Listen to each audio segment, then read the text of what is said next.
Civil Peace is a 1971 short story by Chinua Achebe. It is about the effects of the Nigerian Civil War, 1967 to 1970, on the people and the civil peace that followed. Summary. Chinua Achebe द्वारा civil peace में हमारे पास कृतज्ञता, आशावाद, संघर्ष, अस्तित्व, लचीलापन और स्वीकृति का विषय है। वार एंड अदर स्टोरीज संग्रह में उनकी लड़कियों से ली गई कहानी को तीसरे व्यक्ति में एक अनाम कथावाचक द्वारा सुनाया गया है, और कहानी की शुरुआत से पाठक को पता चलता है कि अचेबे कृतज्ञता के विषय की खोज कर रहे होंगे। जॉनथन आभारी है कि उसने और उसके परिवार ने युद्ध के माध्यम से इसे बनाया है। हो सकता है कि उसने एक बेटा खो दिया हो, लेकिन यह प्रशंसा को कम नहीं करता है। जोनाथन युद्ध में जीवित रहने में सफल रहा है। जॉनथन जानता है कि अन्य लोगों की तुलना में वह भाग्यशाली है। अगर कुछ भी, जॉनथन उनके और उनके परिवार के भविष्य के बारे में आशावादी है। युद्ध के दौरान देश भले ही फट गया हो, लेकिन जॉनथन अभी भी भविष्य के बारे में कुछ सकारात्मक देख सकते हैं। यह भी ध्यान देने योग्य है कि जॉनथन आसानी से क्या स्वीकार करता है। यह महत्वपूर्ण हो सकता है क्योंकि अचेबे इस तथ्य को उजागर कर सकते हैं कि जॉनथन परिस्थितियों के लिए दूसरों के प्रति कोई कड़वाहट नहीं रखता है। जो खुद को पाता है, यह तथ्य कि जॉनथन का घर अभी भी बरकरार है, जॉनथन द्वारा आशीर्वाद के रूप में देखा जाता है, खासकर जब उसे पता चलता है कि दूसरों को यह पता नहीं है। सौभाग्यशाली रहे हैं। यह भी दिलचस्प है कि युद्ध के बाद जॉनथन अपने और अपने परिवार के जीवन से बाहर निकलकर एक सफलता हासिल करता है। अगर उसकी साइकिल की मदद से कुछ भी हुआ तो जॉनथन एक बार खोलने में सक्षम है, जो उसके परिवार के लिए पैसे मुहैया कराता है। वह भी आगे बढ़ गया लगता है। अब जॉनथन उस खदान का दौरा नहीं करता जहां वह काम करता था।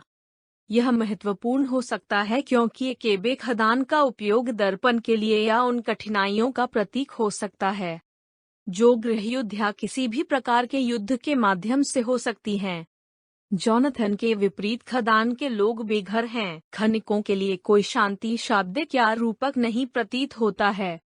वे उसी तरह संघर्ष करते रहे जैसे युद्ध के उग्र होने पर किया था। अगर कुछ भी, जॉनथन ने अपनी वास्तविकता के माध्यम से खुद को अच्छी तरह से तैनात किया है, तो वास्तविकता यह है कि युद्ध के बाद उनके जीवन में सुधार हो सकता है।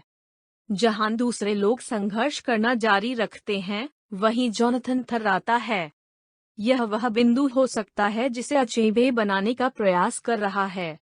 वह सुझाव दे सकता है कि युद्ध के बाद जॉनथन जैसे कुछ लोग भाग्यशाली थे। कड़ी मेहनत के माध्यम से वे समृद्ध हुए और अपने जीवन का पुनर्निर्माण करने में सक्षम हुए। एक भावना यह भी है कि अचेबे युद्ध के समय किसी व्यक्ति के लिए कितना मुश्किल जीवन हो सकता है। जॉनथन को यह स्वीकार करना पड़ा कि उनकी बाइक को एक सैन्य अधिकारी के रूप में मुखिया द्वारा चुराया जा रहा है, और यह केवल उस व्यक्ति को रिश्वत देने के माध्यम से है जो जॉनथन को अपनी बाइक वापस मिलती है। यह महत्वपूर्ण हो सकता है क्योंकि यह बताता है कि भ्रष्टाचार का एक तत्व है जो एक युद्ध के दौरान हो सकता है। जॉनथन के पास 2 पाउंड देने के लिए कोई सहारा नहीं था, क्योंकि कोई भी ऐसा नहीं था जिसे वह अपनी बाइक चोरी करने की रिपोर्ट नहीं कर सकता था, जो कुछ पाठकों को सुझाव दे सकता है कि युद्ध के दौरान कोई न्याय नहीं है। जिन संस्थानों पर एक व्यक्ति भरोसा कर सकता था, वे अब नहीं हैं। यदि युद्ध के साथ कुछ भी अधर्म आता है, चोरों के जॉनथन के घर पहुंचने पर अधर्म की यह भावना विशेष रूप से ध्यान देने योग्य है। उन्हें रोकने वाला कोई नहीं है। देश को अपने पैरों पर वापस उठना बाकी है। युद्ध का एक और परिणाम, युद्ध के बाद व्यक्तियों को उनके अपने उपकरणों पर छोड़ दिया जाता है। जॉनथन जैसे कुछ लोग अपने जीवन का सफलतापूर्वक पुनर्निर्माण करेंगे, जबकि अन्य आपराधिक गतिविधि का सहारा लेंगे। जॉनथन के घर पर कॉल करने वाले चोरों की बात आती है, जो बहुत मामला है। कहानी का अंत भी दिलचस्प है क्योंकि अचेबे आशावाद के विषय का पता लगाने के लिए जारी है। भले ही जॉनथन के सारे पैसे लूट लिए गए हों, लेकिन वह जानता है कि चीजें बदतर हो सकती थीं। यह महत्वपूर्ण हो सकता है क्योंकि न केवल जॉनथन शेष आशावादी हैं, बल्कि वे यह भी स्वीकार कर रहे हैं कि उनके साथ क्या हुआ है। एक भाव यह भी है कि जॉनथन को नहीं पीटा जाएगा। जॉनथन के लिए सबसे महत्वपूर्ण बात उनका परिवार है और उन्हें चोरों से कोई नुकसान नहीं हुआ। वह जानता है कि वह फिर से शुरू कर सकता है और उसे सभी समय की आवश्यकता है। पैसा एक अप्रासंगिक हो जाता है। जॉनथन के लिए कुछ महत्वपूर्ण नहीं है जिस तरह वह युद्ध के बाद अपने जीवन का पुनर्निर्माण करता है। वैसे ही पाठक को होश आता है कि इसी तरह चोरों द्वारा लूटे जाने के बाद जॉनथन अपने जीवन और व्यवसाय का पुनर्निर्माण करेगा।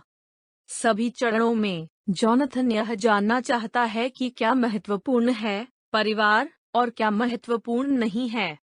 पाठक को इस भावना के साथ छोड़ दिया जाता है कि जॉनथन के साथ जो भी होगा वह किसी भी बाधा को पार कर लेगा जिसका वह सामना कर रहा है। हो सकता है कि देश टूट गया हो, लेकिन जॉनथन और उनका परिवार नहीं रहा। उन्होंने पूरी कहानी में लचीलापन दिखाया है और भविष्य में और अधिक लचीलापन दिखाएंगे यदि कुछ भी जॉनथन या उसके परिवार को नहीं हराया जाएगा। सारांश का अंत। धन्यवाद।